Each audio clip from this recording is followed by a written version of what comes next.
Give me 3 examples of what someone listening to this now could do that you think would project us closer to an attainable situation for peace.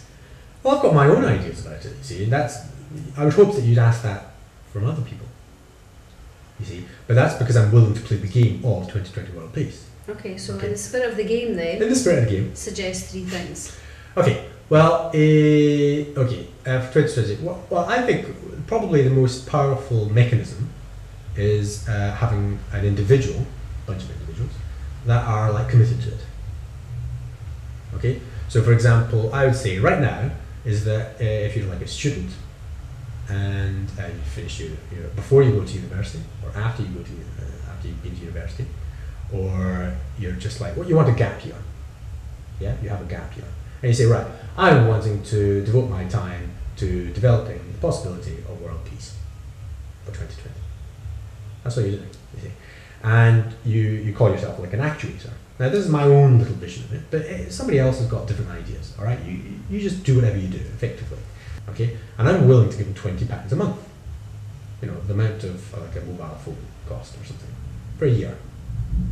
If he gets 20 of his friends, 20, 25 of his friends to do that, okay, or I get his friends to do that, we could actually fund him to be completely out of the economic system. Just friends, just giving him money. You know, to pay for rent, food. So he's completely out of the system for a year, in effect. He doesn't have to answer to us at all, right? We're not paying him to do anything. We're paying him to be free. Now, what he does in that year is up to him. The experience of the individual is more important than what's actually happening.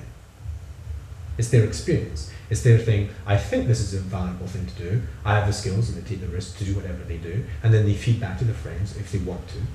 And they develop the skills of self-empowerment and social empowerment. And then everybody starts getting feedback of what their money does. And it's not just give off to charity, who knows what happens. It's like, give it to a friend, at the end of the year, what's happened? It's not that the person has to prove anything, it's just that, well, they're friends, so what has happened? You know, has the person improved the situation of the world? Locally, individually, personally, maybe more structurally? Have they linked in with other people? And this might sound like friends, so kind of one individual. Well, if you can have one individual, well, imagine if everybody's doing a gap year, say 1,000, 10,000. We can afford it. We can afford 10,000, 100,000 mobile phones, so we can afford 100,000 actuators. All individuals, all just doing things related to their friends and family. I mean, look, political scientists are at the very stage right now of not having a Scoobies as how self-organization occurs politically.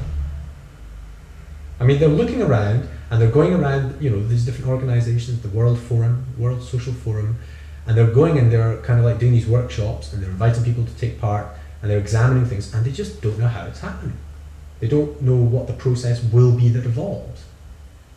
And that's what we have to do. We have to create the opportunity for this to evolve at a faster rate. Why at a faster rate? Because the state of the world is not so good, as we know. And if we don't sort it out fairly soon, I think we're about